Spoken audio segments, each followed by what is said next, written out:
Ano pa nga ba ang ating gagawin? Hindi na. Pitasin na natin yan, di ba? Ganito lang kasi ito mga to, no? Ganito lang kasi kahaba to. Hindi na to lang. Hindi na to palalaki o haba.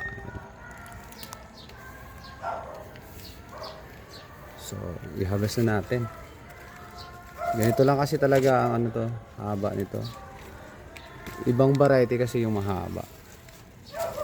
Ayan.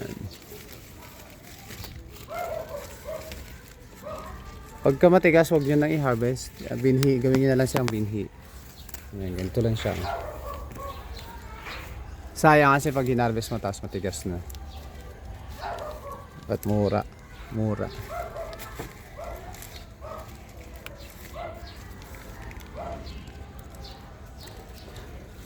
Ayan.